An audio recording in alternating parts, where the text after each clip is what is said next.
yesterday. You know, I've owned a lot of different types of cars: Chevys, Fords, Pontiacs. I even had a Jeep, Grand Cherokee Limited. I had a Volkswagen Jetta, one of those Euro GTIs with the ground effects and spoilers, you know, that shit. I got another Chevy now. GMC, Acadia, GM, an Infiniti, and Auntie Billy's got a BMW, and I had an Audi at one time too, but that was in an accident. Somebody hit it. It was parked. I only had it like about a year and it got totaled, so I didn't have it very long. And I've never owned a Mopar. And I've had some people say, oh, you got something against Mopars? No, I don't. You know, I like them. For some reason, I never owned one, but I came real close one time. You know that saying here people talk about, you know, they're talking about their love life, their love, oh, man, that was the one that got away. Guy talking about a girl. That's the girl that got away.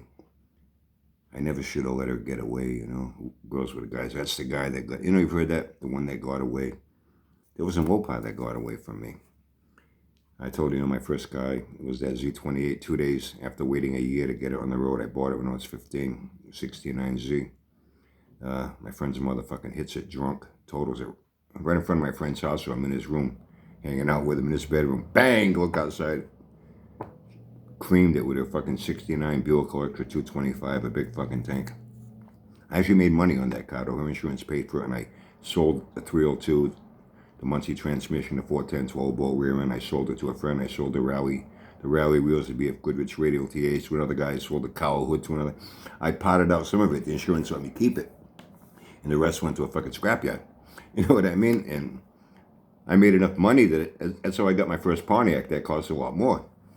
And another Pontiac and a Ford, and then the last Chevy, the last Z28. And there was one car I looked at early on. My uncle was the one that was taking me looking at cars.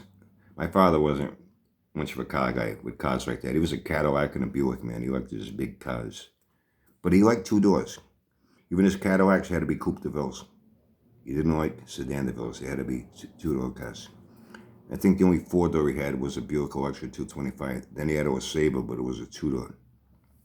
And he had Mercury Cougars and other cars, but nothing really, you know.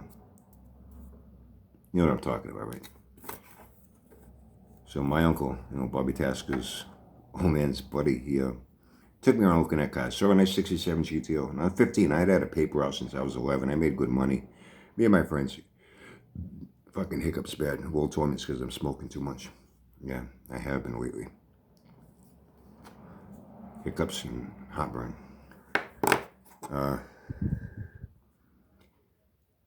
So on a 67 GTO, a Pearson Miller Volkswagen. Had ladder bars on it, red black top. Rally 2 stamped steel wheels, 400 with headers. Aluminum intake, Holly carb, nice car, 4-speed. However, it was the owner's son's car, and his son was the head mechanic in their service bay. You know, it was Pearson Miller. They sold Volkswagen and something else. I guess he had a girlfriend named Doris. They broke up and he sold the car. Guys would put names on their cars, you know, on the rear quarter in bright yellow. Back then it wasn't airbrush, it was all done by lettering. But, you know, it was nice. So the little Doris, I guess his girlfriend's name, yeah, my ex-girlfriend's name, Doris. I guess he couldn't bear to look at the fucking car with her name on it, so he put it up for sale. I didn't want to be driving around with a car with little Doris. You know, I can scrape it off and I'd have to fucking repaint it and everything. I wouldn't have the money to be repainting a car for that, so that's kind of how I passed on it. You know, fucking here's my mustache tickling my nose. I am the walrus, cuckoo, cuckoo. And I saw a few other things. And then there was a Dodge dealership, New Bedford Dodge. It's still there. Now it's called Mid-City Dodge. It was right on the town line between New Bedford and Dartmouth, a little before the Dartmouth Mall, where Auntie Billy takes me hostage when she turns into Shopzilla. Going by there, you know, old new Dodges, and they had Plymouth Dodge. And they had a used car section, and they got a 1970 Dodge Dart Swinger 340 sitting there. And they had the two hood scoops with the chrome 340 badges. It had a white stripe across the ass. It was purple. White vinyl top. Had their rally wheels. And those wheels, you know, unless you really see it up close, you don't notice it. You see it going by from a distance. You know, in some ads they called it road wheels, rally wheels. It had a trim ring, stamped steel, and it looked like holes going around the perimeter of the rim until where it meets the trim ring. Well, they weren't perfect circles. They were almost a circle, and then they were flat at the bottom. The chrome trim ring up against it, halfway up, the reflection made it look like complete circles, but it was an optical illusion. Pretty cool. I never really knew that until I looked at one right up close. Well, those aren't circles. That's just your reflection on the trim ring. Take the trim rings off and you see they are not circles. Bench seat, 4-speed, didn't even have carpeting. Had like rubber mats. And I guess that was a cost savings measure. I know I had friends with Roadrunners. 69, one had a 68, one had a 69, one had a 70. The 70 had carpeting and shit, was a little more plush. But the 68 and 69, bench seat, 4-speed. No frills, even the door panels. Just an armrest, nothing fancy, just pretty much plain vinyl, and that was about it. No carpets, all that rubber. You know? Real stripped down. That's how this was inside. All stock, no headers, no nothing. Just like it came from the factory. And it was clean. Had a posi rear end. I don't even know what it had for a gear. I don't think it was much. Maybe a 350, 355, something like that, which was pretty common, pretty standard. Anywhere from 342 to 355 is pretty much your average gear you were going to get with most vehicles. Wanted $1,500 for it. So took it out for a ride with my uncle. And every one of these cars, I had looked at a lot of other cars. I saw a Mustang Mach 1 of 69. But it was a 351 Cleveland. I liked the shaker. You know what I mean? And that was more common on the Cobra Jet 428s, although you could get that shaker hood with a 351, even a 390, which that 390 was a pretty good engine. It got overlooked, it got overshadowed by the CJ 428, but the 390 was a pretty good engine. Even the 351 Cleveland in its own right. And even some Mach 1s with 428 Cobra Jets, they had a functional scoop. But it was, you know, the scoop on the hood, you know, no shaker. And something about it.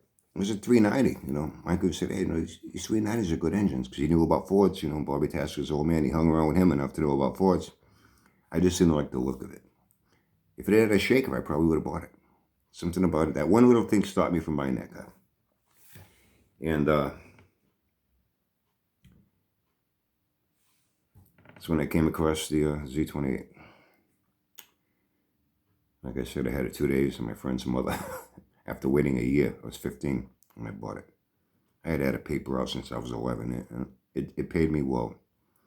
I was able to buy my Honda SL70, Honda 125 Elsinore, save money, and I bought the car cash.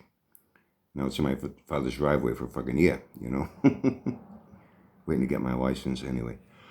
I got 2 days enjoyment out of that car. That's when I got into Pontiacs. For some reason, I always liked those dot swingers. You know, I liked, you know, Roadrunners and GTXs, and I seen, you know, Cudas. I didn't see too many Hemis, but, you know, 383s, 440s. Ones with, you know, the Challenger had the power bulge hood, as they called it. The Cuda had the other type with those two little, like, scoops. And, you know, I knew these cars were a little out of my reach and price range. But the swingers were pretty cheap. They were pretty affordable, you know. And I had 340, sounded good, dual exhaust, 4-speed, be fun, you know. Anyway, I didn't buy that swinger. Well, what do years go by? I go out to Arizona for 3 years because of my daughters, and we all got homesick, came back after they got their degrees and stayed there for another couple of years, and Auntie Billy came back with me. We were back here about a year. And there was a place out in Middleborough, it's no longer there, called Lorenzo's, real nice Italian restaurant. And Middleborough was right next to Plymouth where these pilgrims landed. And to get there, you take 105. Now the roadways are different. You can get there by Route 140 and then just take an exit. Back then, Route 140 wasn't built yet. You had a back road at Route 105, and it's pretty rural, you know. And we're going out there to go and eat.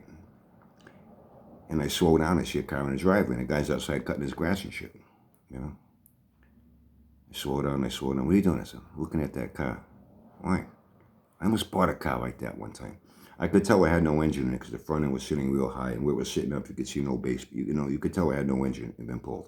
It was purple, but it had a black top, black stripe across the ass. It had the 2 hood scoops with a 340 badge. A few primer spots here and there. I guess he had been doing some body work on it. It had those rally wheels on it, but with just black wall, regular, skinny tires on it. The one thing I remember too about that Swinger I saw at New Bedford Dodge, had a lot of tire companies, white letters I saw. I had Douglas Grab and Go 70s. Douglas Grab and Go. You had a lot of white letter tires you saw around, different manufacturers. This was all black, all skinny little tires. I pull in the driveway. I don't know what made me do it. The guy stopped. He's looking at, what the fuck's this guy doing pulling in my driveway? I go, hey, I'm sorry to bother you. Is that your car? He goes, yeah. I goes, what? He's looking at me like, hey, sir, I'm sorry to bother you, but I almost bought a car like that one time in the same color, but it had a white top and a white stripe. And in some ways, I'm kind of kicking myself in the ass. I didn't buy it back then. He goes, yeah, I've had this car a long time. Says, have an engine in it? Now, we're a little ways away, so you mind if I take a look at it? Yeah, it's okay, come on up. Same thing, rubber floor mats, bench seat, 4-speeder on the floor. Had no engine. And they've been doing some body work on it. Had a few dents here and there. There wasn't any rot. Says, I had a few rust spots, got it off down to metal, primed spots. He said, it's all solid, even banging, That was one little thing I learned from my uncle and them. When you go look at a car, you want to find out if they're all bonded up. Bring a fucking magnet with you and drag a magnet along. If that magnet don't stick, it falls off. It's Bondo sitting on that fucking thing, Bondo's only supposed to be used for a fucking skim coat. You're not supposed to pile it on there to make a body part or to form a body part. You take it down to metal, you bang out dents, you pull them, you do what you got to do. And then you got low spots. It's basically to fill in low spots. You grind it down, smooth it out. When you Bondo a quarter and after you block that thing and you take it down, all you should see is little spots of where it filled in the low spots. The rest should be all straight sheet metal. But people go Bondo crazy. And that shit shrinks, it cracks, swells, blisters. And that's why he said Tiger hair was better. It was more plastic than, that's for guys that want to do fucking hack work on body work, Anyway, so I'm talking with him. He says, what happened to the 340? He goes, I blew it. So, yeah. He says, yeah. He says, then I put a 440 in it. Alex says, I kind of beat on it too much and I spun a bearing. I got him over here in the back. Come on. So I go over there. He's got the 340 sitting there. He's got the 440 sitting there. He's got headers for both. He says, yeah. I'm looking at it. I'm thinking, wouldn't mind sticking a 440 in this. And he says, 440 is just a spun bearing. He says, yeah, it actually runs. But it's got a spun bearing. He says, if you babied it, drove it around, you might get a couple of 1,000 miles out of it, as long as you baby the shit out of it. Pull a couple of hole shots and you're throwing a fucking rod. He told me just right. You pull a couple of hole shots and you're throwing a fucking rod with this thing. He says, but I pulled it. I was going to go through it. And then now I'm kind of like iffy. So here's my opportunity. Interested in selling it? He goes, maybe. He says, but if I sell it, I want to get rid of everything. If I decide to sell it, 340 is going to go with it. You're going to take the 340 and you're going to take the 440. So I'm saying the 340, I don't want it. That's, he said it was completely trash. Had too much damage. 440, spun bearing. I can pull that, taking my friend Ray Morrison's machine shop. He's still in business to this day. He used to do all my head work, porting and taking the heads down, port matching, boring, honing, he helped me out a lot, and I got a lot of free labor. I can take it over to Ray. I know how to take it apart. I'm in no hurry to drive it. It's not like I need it for a daily drive. I can leave it in my fucking garage here, Go into the engine, take a look at it once it's apart. If I think something might need something, now's the time to do it. You know what I mean? Rather than drive it around for a while, and if something happens, I gotta take it apart. Once it's apart, I'll go through it, check out rods, pistons, valve, springs, cam. Check everything out good. What it needs, I'll do it all in one shot while it's apart. So I'll tell you what. I'll give you $2,500 for everything, and I'll have it out of here tomorrow. I'll have it out of here tomorrow. Ray's got his tow vehicle and service trucks. I'd go there with a tow bar and get that thing home. Get the engines in the back of his fucking truck and get it home, you know. It's $2,500. I says, yeah, $2,500. He goes, I don't know. I'm gonna have to think about it for a while. Just give me a week or so, okay? Give me a number. Give me a number. I'll give you a call when I decide. So I give him my phone number. I leave. About a week goes by. I don't hear from him. So I'm thinking, maybe the guy doesn't want to sell it after all. 2 weeks go by. I don't hear from him. I'm like, well, I guess the guy decided he doesn't want to sell it after all. So about 6 months goes by. We're going out to Lorenzo's seat again. Go by the house again. Car's not there. Car's gone.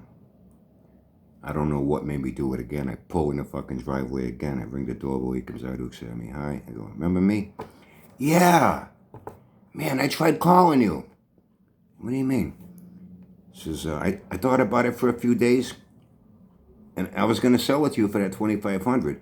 But I lost a piece of paper you gave me with your phone number. And I couldn't fucking call you. I would have sold it to you. Another guy came by like a couple of weeks after you. And he offered to buy it. So I sold it to him. He lost my fucking phone number. So that's the Dodge Dart 340 Swinger that got away from me not once, but twice. Have a great day.